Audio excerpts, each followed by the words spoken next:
Nasitaki kuchukua wakati mwingi kwa sababu muda umeendelea. Nataka tuingilie kwa ile official function. Kwa hivyo nitamuita Secretary General wangu aje afanye citation. Ladies and gentlemen, delegates and the Safina Party family, join me in welcoming the Safina Party Secretary General, John Wamagata.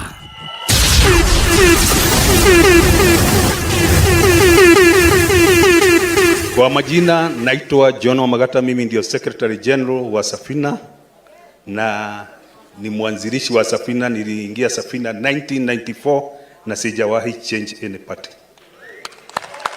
Kwa hivyo mimi ni Safina damu.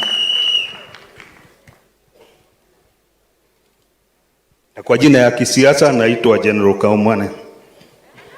Haya, sasa Article 6.1 of the Safina Constitution states that party leader shall be the presidential flag bearer of the party for the presidential election. The article further stipulates that should the party leader opt not to vie for the election of the president, the National Delegates Conference shall nominate a suitable person to be the party flag bearer. The National Executive Council received communication that the party leader shall not vie for the presidency, and further received further expression of interest to vie for the president from Hon Jimmy Wanjigi. The National Executive Council met on 13th March 2022 and passed this resolution to have Hon Jimmy Wanjigi vie for the presidency of Safina Party. I, John Wamagata, the Secretary General of Safina Party, therefore propose to the National Delegate Conference to adopt the resolution of NEC to have Hon Jimmy Wanjigi to be the party flag bearer. Can we get a proposer and a seconder?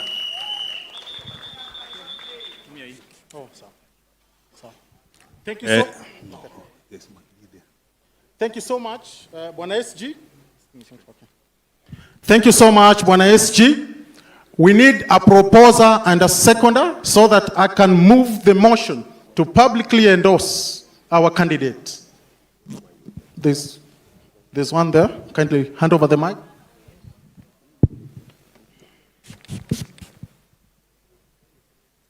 Thank you. I, Nicholas Nyamwea Mark Botongore, Safina Delegate number 21, from County 045 Kisii, Constituency 266, Nyaribari Masava, hereby propose. Can we have a seconder? Thank you. There's a lady on this side. Where is she?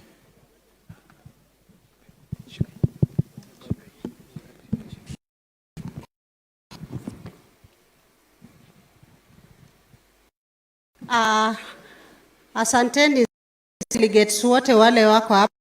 Ninakubaliana na ndugu yangu Kisii. Sisi kama tumekubaliana, mimi nimesupport Mheshimiwa Jimmy Wanjigi peperushe bendera ya Safina. Mheshimiwa Jimmy Wanjigi, Safina tumetoka tangu 2013 na mzee Paul Mwite. Tuko na ofisi hii Western Region, tuko na ofisi Kakamega, Bungoma, Busia.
now invite, or rather welcome, a hero of the second liberation of this country, a godfather to many, political father to me and many others.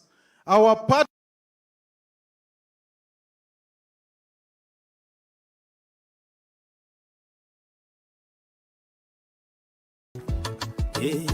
tega sikio nikueleze, kuna mmoja anayejua shida za Wakenya, kuna mmoja anayejua tabu za Wakenya.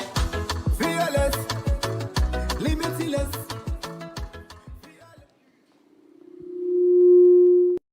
Start by thanking all honorable delegates for being able to be here at this important function. Thank you very much. I also wish to acknowledge and thank the honorable members of parliament who are with us. We appreciate your presence a lot. And I want to acknowledge, appreciate, and thank the Deputy President of the Republic of Kenya for honoring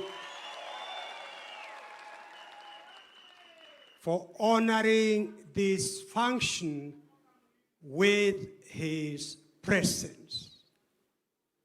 When Safina was formed in 1994, we had a vision that we continue to adhere to up to now. The summary of that vision is that no Kenyan should sleep hungry because he or she does not have enough food. It is the right of every Kenyan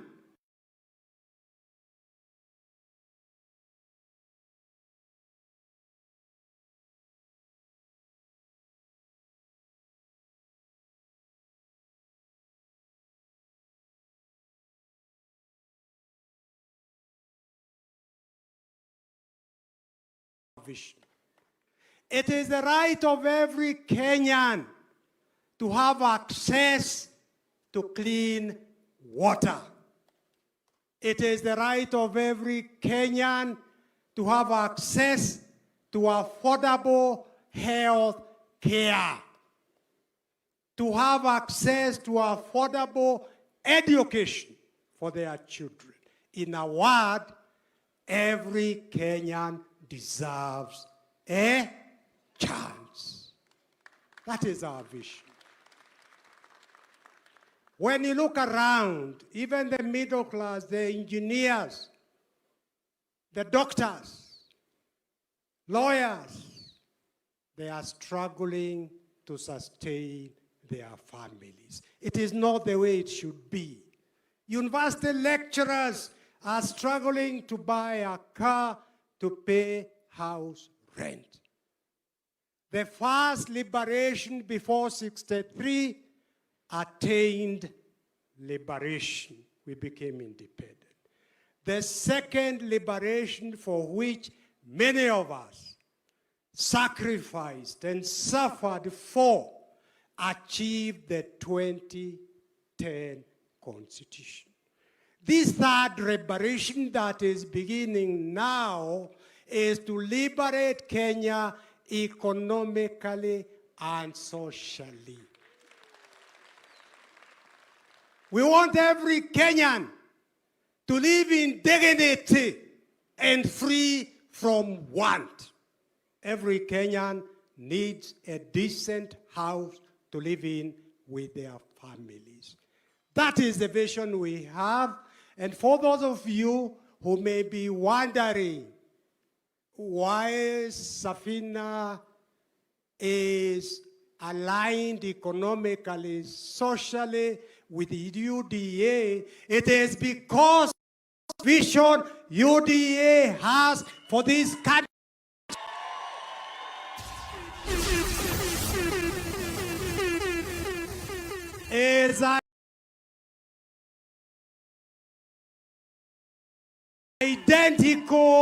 to Safina's vision for this country as far as socio-economic policies are concerned. On behalf of the party, I want to say in the presence of the Deputy President of the Republic of Kenya that when Safina wins the presidency, we will invite you and UDA to come tuunde serikali pamoja. Na kwa sababu ya Mungu ni mengi, huenda ikawa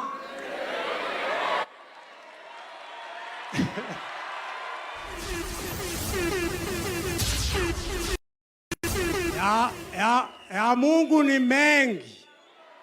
Mukishida pia mutualike. Tutakuja tuunde serikali pamoja. I thank you. God bless you. God bless Safina. And God bless our beloved country. I have no doubts that the journey begin ya kuinua hali ya maisha economically, socially for a majority of our people. I thank you. God bless you. Thank you.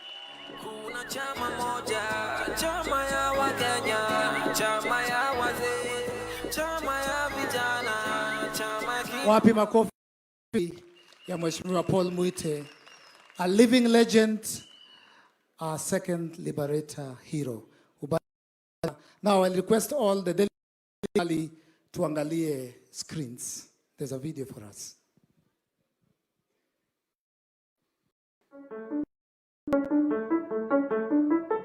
After a long struggle with the colonial powers, our beloved country Kenya was handed over to us at independence in 1963.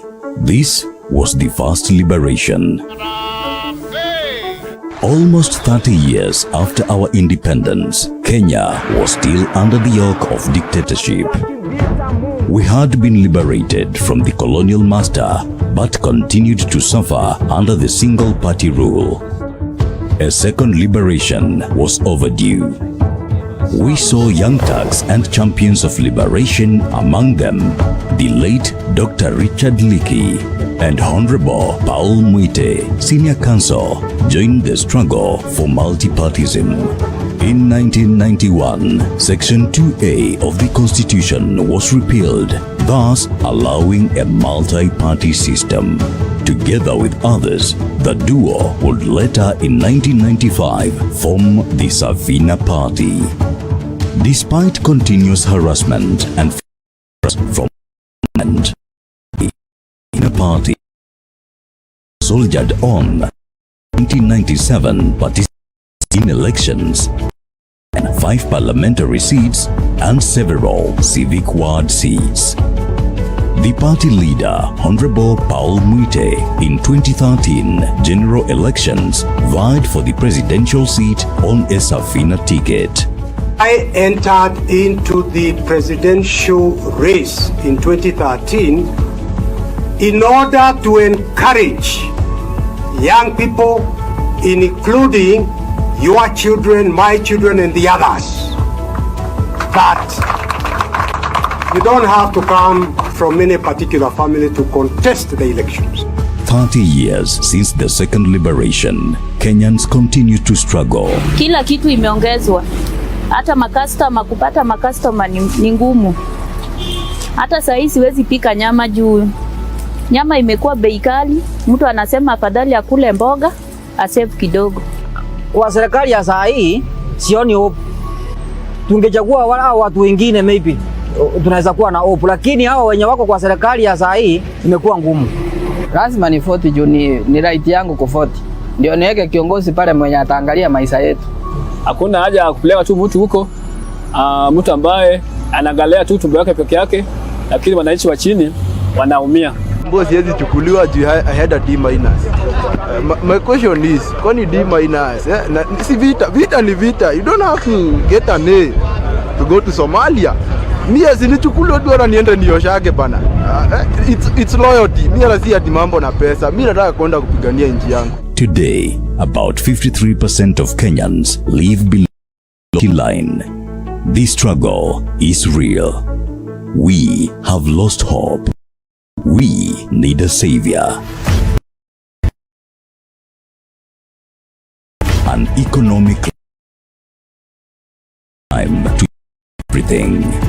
Fagia wote. It is an Itwika moment. It is generational leadership with significant importance as the older generation hands over leadership to the next generation. It is a new dawn. Ni wakati wetu. Fagia wote, tuomoke pamoja. Chama ya Wakenya, chama ya wazee, chama ya vijana, chama kina mama, chama ni Safina, chama ni Safina, chama ni Safina. Kuna chama moja, chama ya Wakenya, chama ya wazee, chama vijana, chama kina mama, chama ni Safina, chama ni Safina.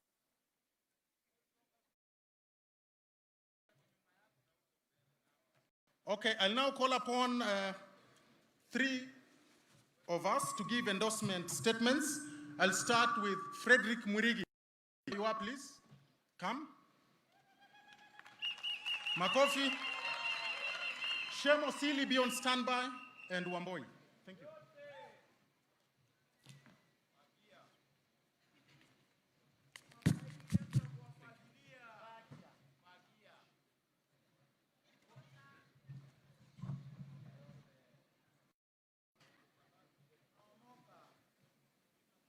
Safina,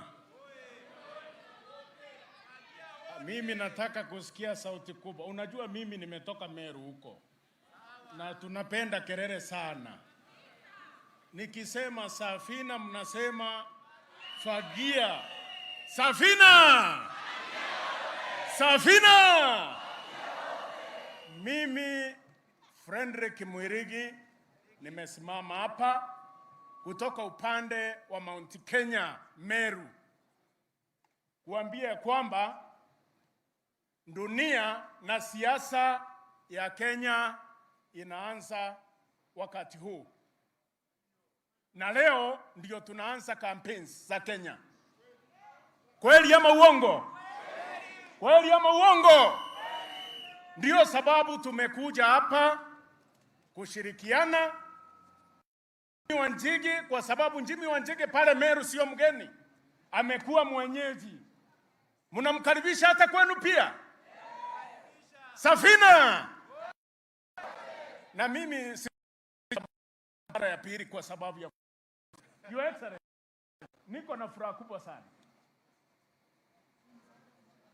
Nimemalizia hapo.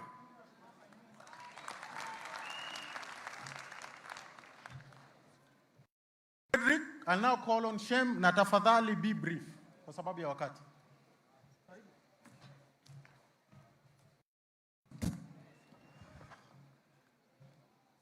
Safina. Safina.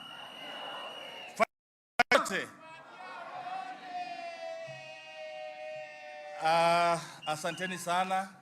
Sitakuwa na mengi la kusema leo. Yangu itakuwa ni machache sana. Kwa jina naitwa Shem Osi. Nimefagiliwa nikajikuta niko kwa Safina kwa ajili ya chama kutoka kule Homa Bay County.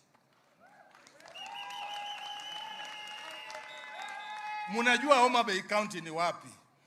Na lazima uwe mwanaume ndio ujitokeleze nje. Kwa sababu ya kwanza nataka kusema hivi, Mheshimiwa hawa presidential candidate kuja Homa Bay, sisi ndio tulimkaribisha. Sisi ndio tulikuwa nyuma yake. Sasa alipotolewa kwa chama, tukasema sasa tunabakia na nani? Na yeye ndio alikuwa na kifagio ya kufagia Homa Bay yote. Safina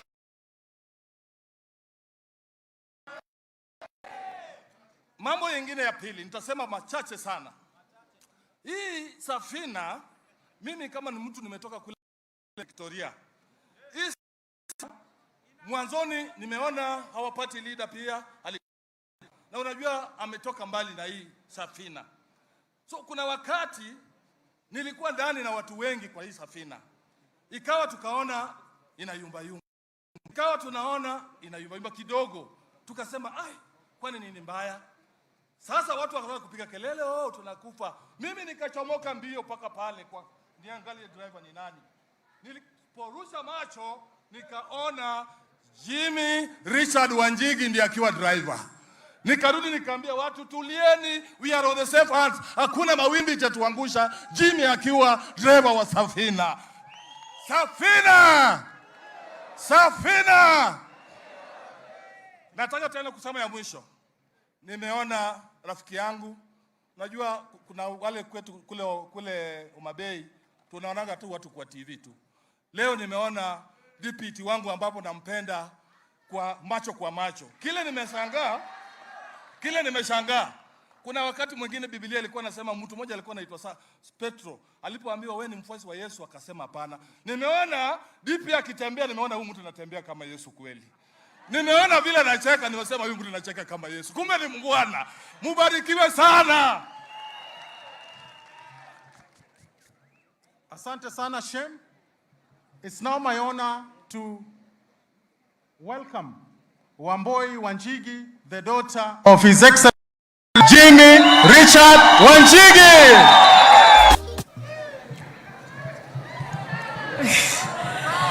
The Deputy President of Kenya, Safina Party Leader, Honorable Paul Moite, distinguished guests, it is a great pleasure to be here for the Safina Party National Delegates Conference to lend support for my father. You have to excuse me a bit as I'm a bit inexperienced with speech writing, so I apologize for that. I'd like to start by saying that one of the greatest and most important lessons my father taught my brother and I is to always believe in our dreams and pursue it with passion. A lesson in which I see him achieving every day. My father's dedication not only to our family but to his work is one of the qualities in which I admire him the most. He has been my role model, my teacher, and my best friend. I wish you well, Dad, as you take this mantle and this quest to be the 5th President of the Republic of Kenya. It is my hope that when you ascend into office, you serve the people in true affirmation of God's will for man and woman. Every person deserves a decent life and the opportunity to live with dignity. It is my prayer to wish that the people of Kenya get to experience the caring, visionary, and great person that you are, and benefit from your leadership and wisdom. With that being said, I'd like to introduce the next 5th President of Kenya, Jimmy Wanjigi.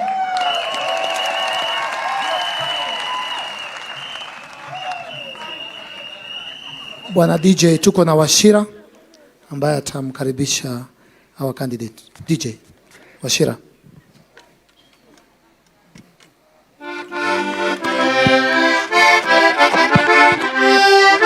Let's be upstanding and welcome our President, His Excellency Jimmy Richard Wanjigi. And now, let us be upstanding to welcome on stage the Safina Party presidential nominee for the 2022 August general election, Jimmy Richard Wanjigi.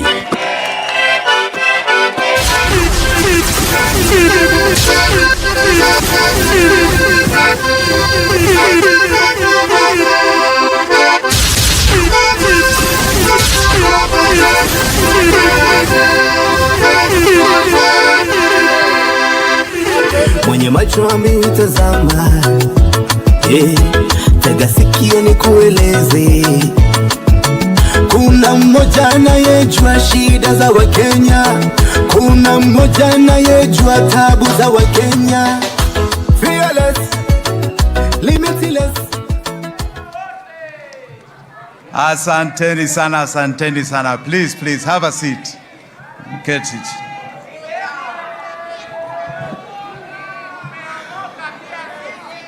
Safina! Safina!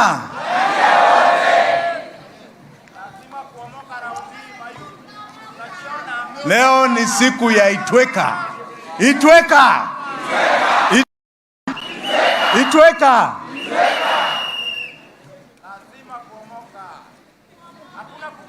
My party leader, the entire party leadership,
Nasudi, asanteni sana. Karibu, karibu, karibu.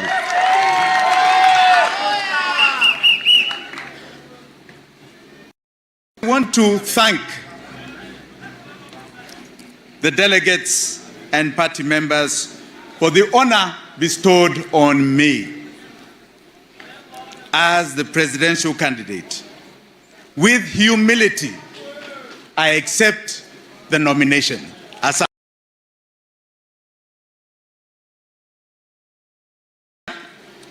Which I'll try and make short. Kwa sababu hii, unajua accept nomination lazima tuzungumze kimombo kidogo. Hata watu wa nje watusikie, si ndio? So please allow me. Just another party delegates congress of a new leaf for our country. A new chapter. Itweka. When the party leader and I first discussed my joining Safina as the proposed presidential nominee, I fully understood the challenge and the opportunity. You bestowed upon me a responsibility and duty, not just as our resilient Safina party, but more critically on behalf of millions of great Kenyans. We are ushering in a new chapter for our country. I accept this task with deep obligation, unshakable resolve, and complete dedication, all the while being aware of its burdens and decisive importance. Together, we will build a firm foundation. Our goal is very clear. We are an instrument of transformational and systemic change. We are ushering in Itweka, a break from the old order of personalities and aggregated greed for power. It is our resolve to give our country a different leadership, to cement a progressive, irreversible gains in our governance and institutional arrangements. The system must be reset to ensure no one is left behind. Every Kenyan, every community, every corner of this country must enjoy the of our individual and collective sweat. We must have total victory. I repeat, we must have the 99% of Kenyans have total victory August 9th, 2022. Itweka.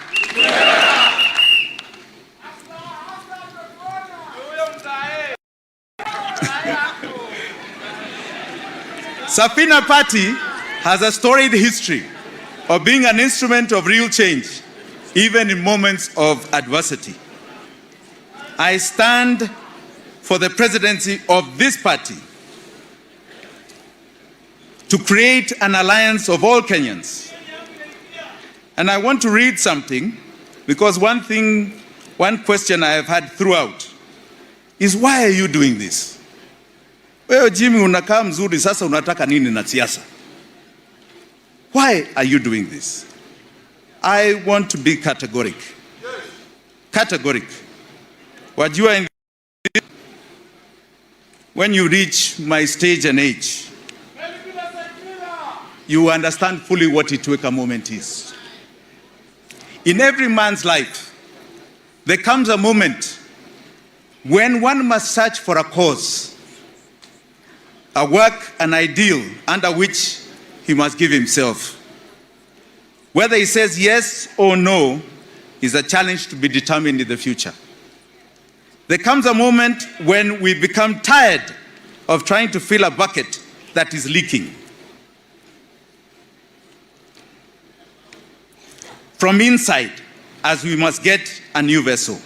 There comes a moment in a man's life when, to get where we have to go, where there are no doors or windows, we must walk through walls. There comes a time in a moment of a man's life when he must choose to stand or run. A moment when you must look up the bench and you have to say to yourself, can't anybody play this game better? And you realize that you must be the one.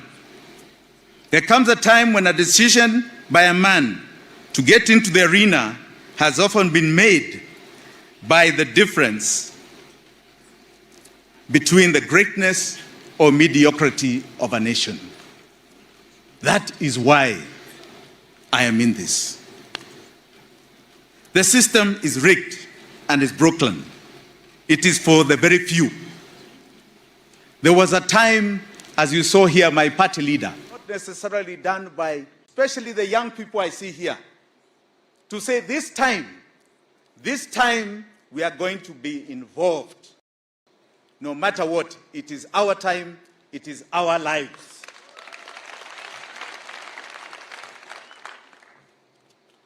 Kenya is a country of firsts.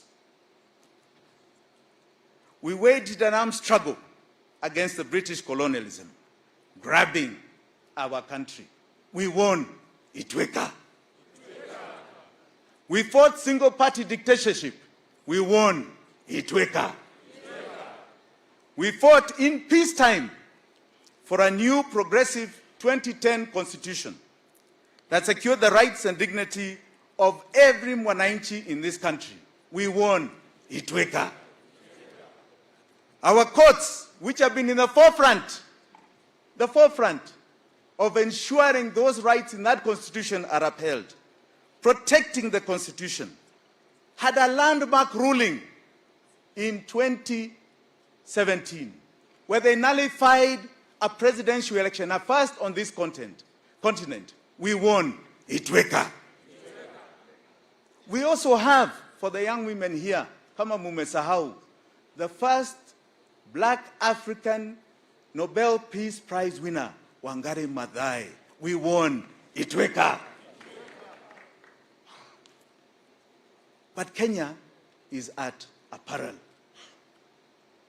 Despite all these national milestones, repeated government failures have brought the country to its knees. At independence, we inherited a very dangerous virus, kama hii corona. It has been mutating in every election cycle since 1964, taking different names, taking different colors, taking different shapes. The second generation of the original virus is positioning itself to mutate into a third variant. Virusi, hatari. It is another 60 years of slavery and deprivation in the making. Hatari iko mbele yetu. Our concerns must be with the future generations. The world is changing. What platform are we giving them? The old order must die. It must be wiped out. We must end transactional politics. Itweka. Our country has been mortgaged to crippling debt, killing economic activity, incomes, opportunities for our young people. Our young people have lost purpose. They cannot see their future. Kweli ama si kweli? Kweli ama si kweli? Their dreams and aspirations have been shattered. Kweli ama si kweli? We must never pay a debt that has been borrowed so that people steal. Kweli ama si kweli? Every cent must be accounted for.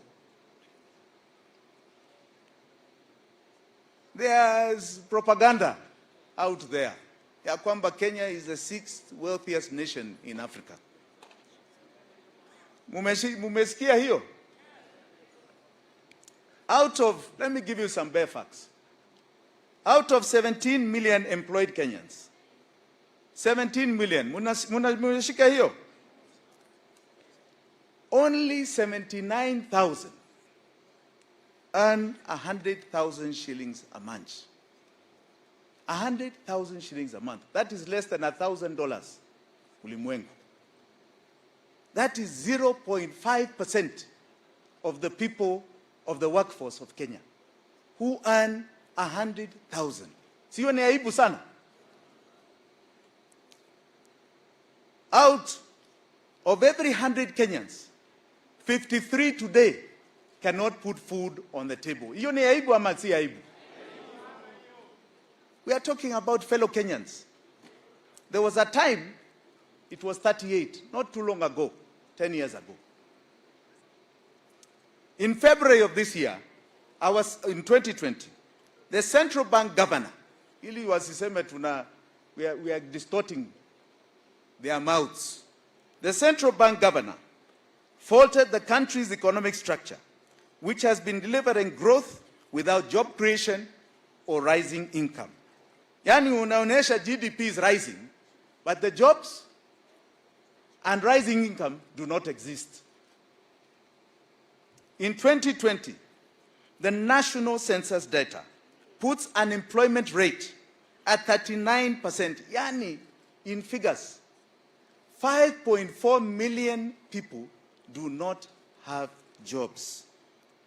This is quoting a national socio-economic disaster. Kenyans talk about corruption. It is not corruption. This is called state capture. Itweka.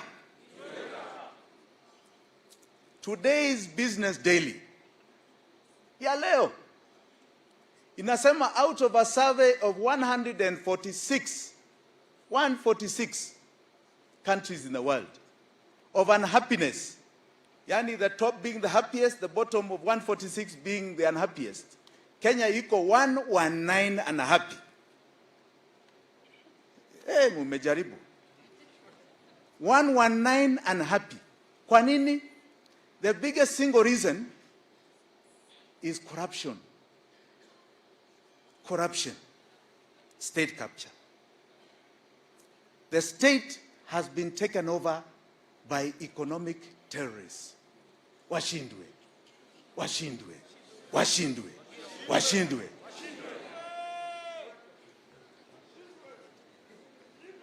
State capture has not only suffocated Kenyans, it has made it impossible for our small businesses to thrive and grow.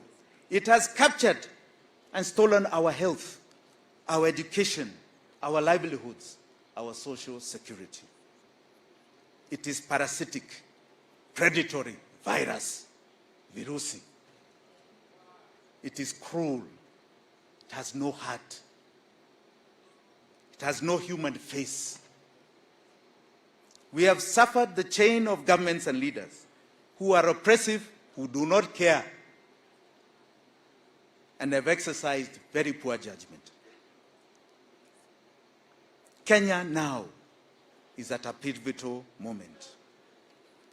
With a unity of purpose, with it defined in its economic and political landscape, this is the defining moment. The country is now in need of bold, visionary, caring leadership. Caring leadership. Itweka. Itweka.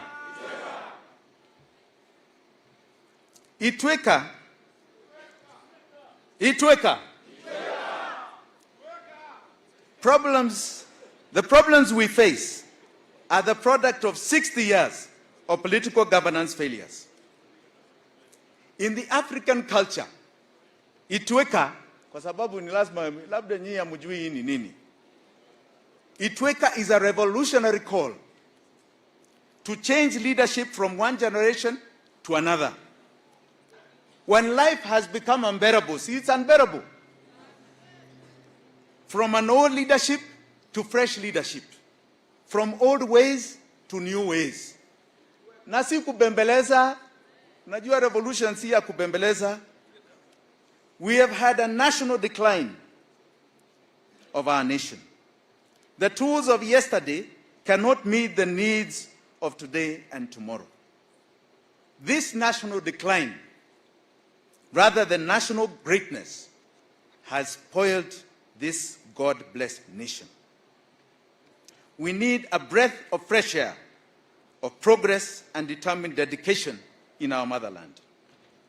We are in the midst of a historic transitional moment. We must chart this radical course.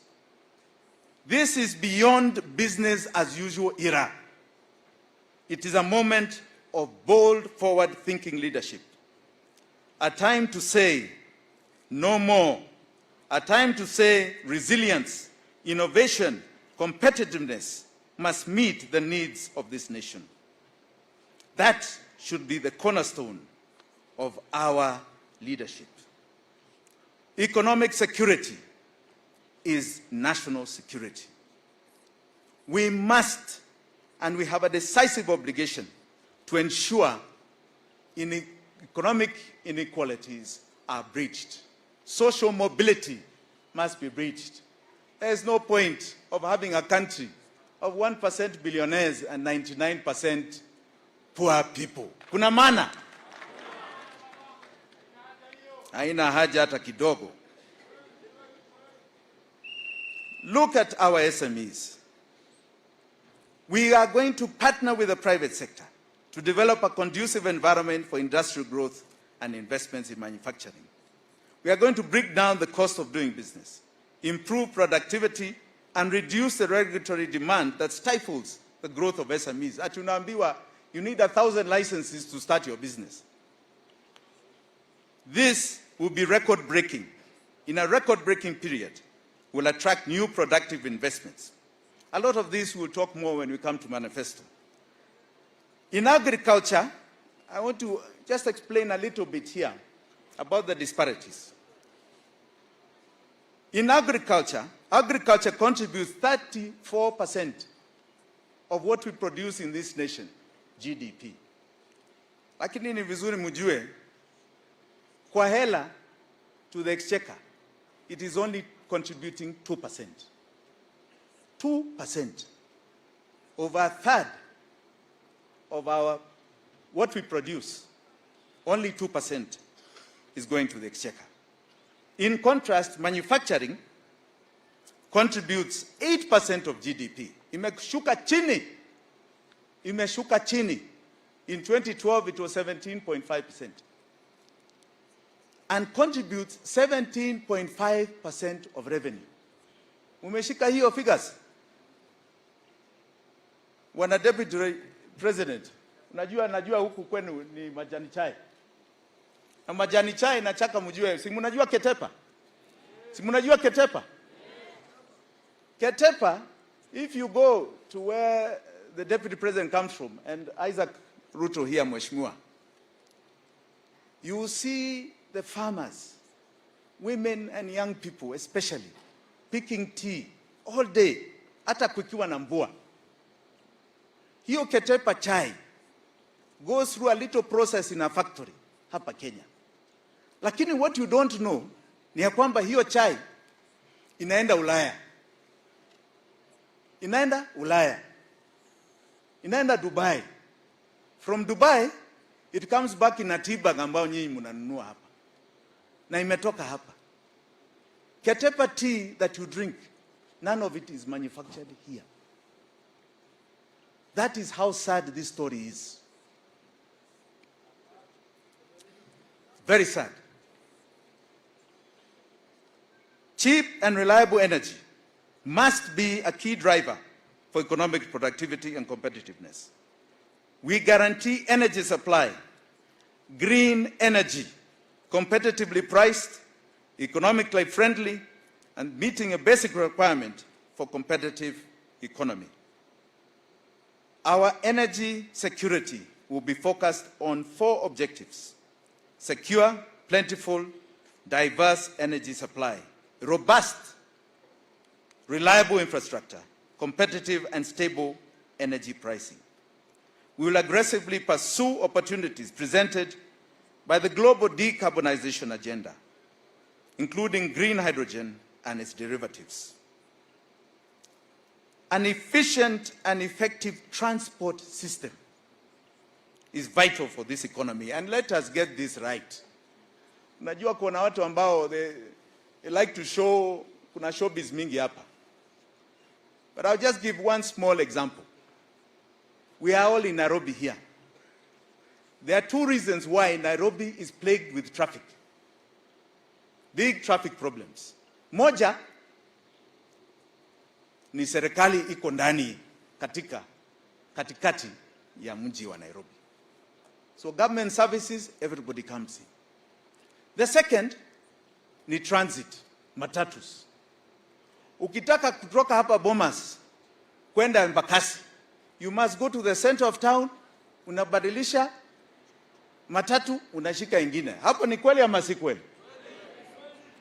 That congestion causes that traffic.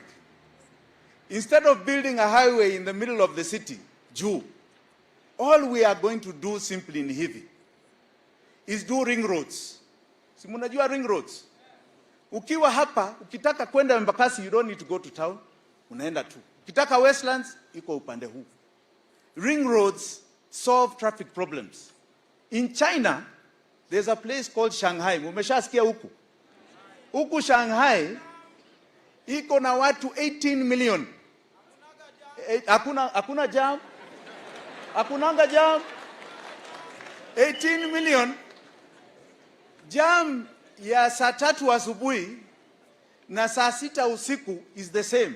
Kama kazi yako iko 15 minutes away, it is 15 minutes away, saa 3 asubuhi ama saa 6 usiku. Umeshika hiyo? Life is the same throughout the day. 18 million people. Sisi ni watu wachache hapa, 4 million. Si tunaweza? Itweka.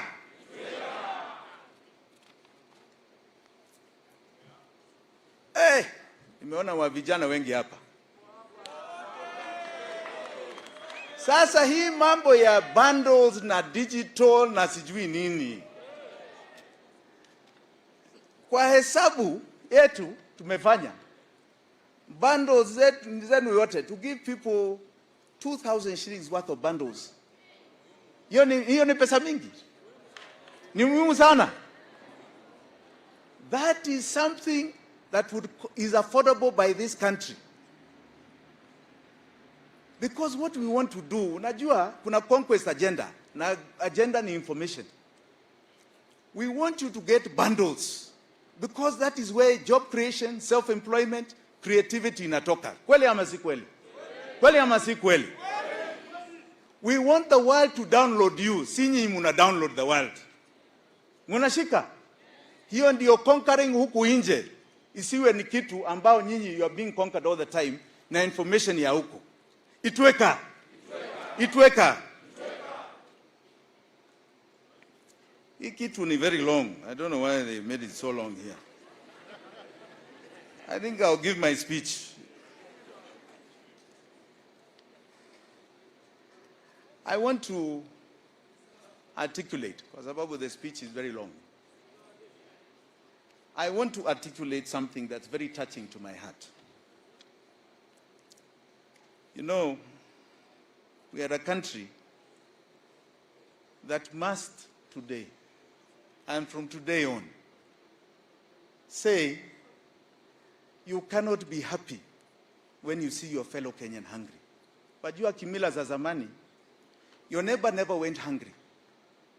The other day, I saw a truck ya food relief ambayo ilikuwa imeoverturn hapo Roysambu. Mliona hiyo?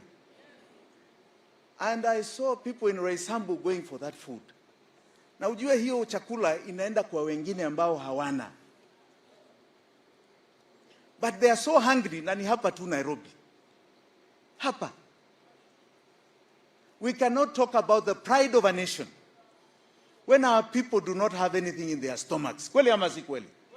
We cannot.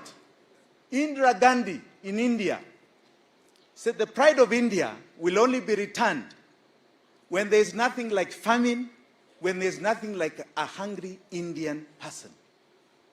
And when she did her green revolution in India, today uski muindi ambao ananja munamsikia. You cannot even imagine.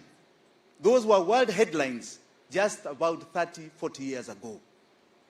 Now, the population of that country, not even the landmass of Africa, the population of India is 1.3 billion. Na kuna mtu anaenda usiku nyumbani kilala na njaa. Wapigie makofi wale.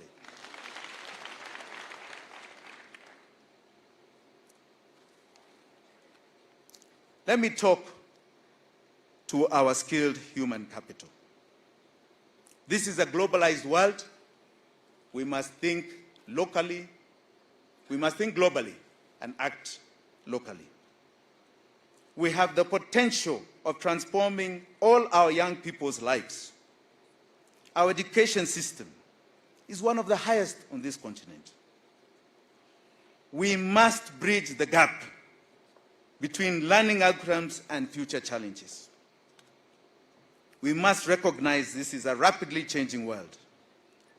We cannot have children sitting on stones and dilapidated classes anymore. Itweka. Itweka. To the youth and women of this country, I want to talk to you with my heart. Gender parity and youth inclusion is a fundamental principle of sound governance, fairness, and equity. We will advance gender equity, women empowerment as part of our broader commitment to inclusive economic growth.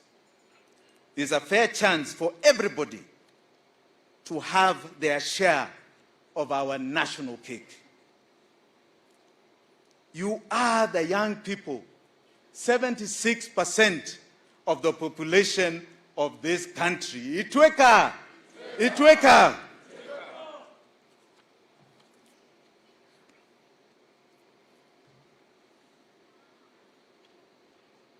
Najua, I was here a little while ago when ANC party leader launched in front of my good friends what he called an earthquake moment. I want to give you the significance of the ark. the significance of the Ark. We have committed that this is now the period of economic revolution. Every Kenyan must attain what is guaranteed and enshrined in Article 43 of our Constitution. Your social and economic rights guarantee the following.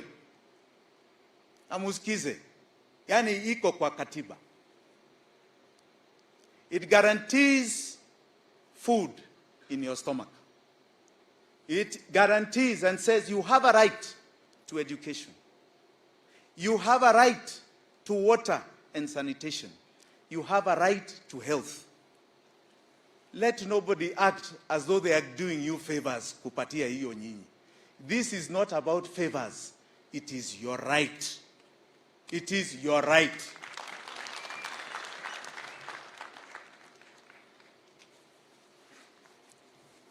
Noah's Ark came at an interesting period in biblical history.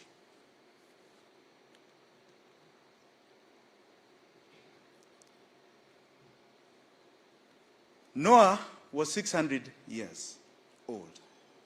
God released the rains that lasted 40 days and 40 nights, causing the floods. Noah and his wife and sons and their wives, along with animals, were taken aboard the ark. They were spared the flood and survived. But every living thing outside the ark was destroyed in the waters of the flood.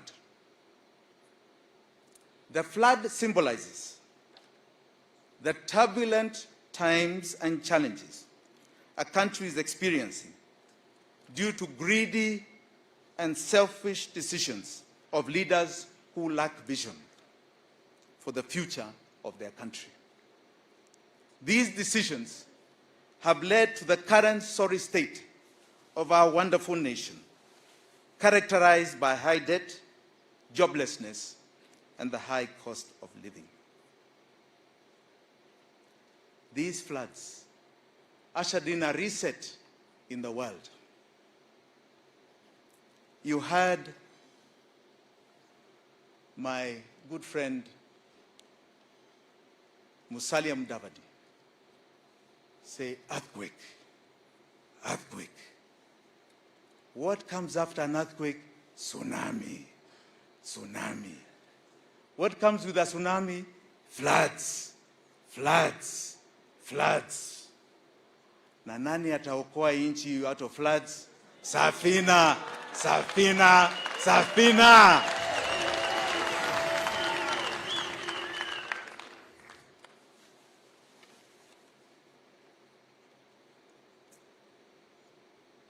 Let me announce here today that those who have played a part in the destruction of the rule of law, the economy, and the livelihoods, one day will be brought to book and held accountable. Itweka. Itweka. We can no longer stand by and watch passively. The current social contract that has failed and collapsed. As stewards of the people, our leaders have abused the responsibility vested in them at the expense of the citizens. And they are trying to find their way back. A new social contract and covenant must be established for the people of Kenya to move forward to greatness. I conclude. As Safina, this is our social contract and mine. We are committed to renew the social contract for the people of Kenya. Itweka. We will rebuild trust and social cohesion, a break from the past. Itweka. We commit to strengthen governance and accountability for the sake of present and future generations. Itweka. We commit to take the time to rebuild our country after the flood of corruption and inequity. Itweka. We will undertake to ensure that each and every Kenyan exercises their right to live a decent and dignified life as enshrined in Article 43 of our Constitution. Itweka, itweka, itweka. Asanteni sana.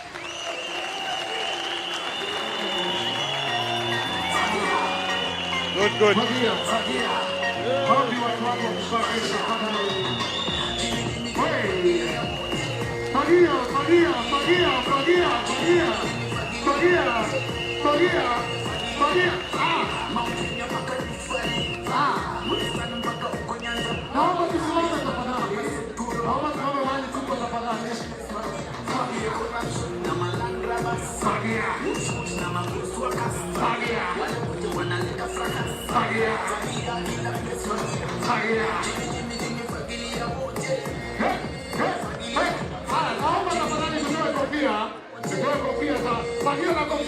Fagia na kofia.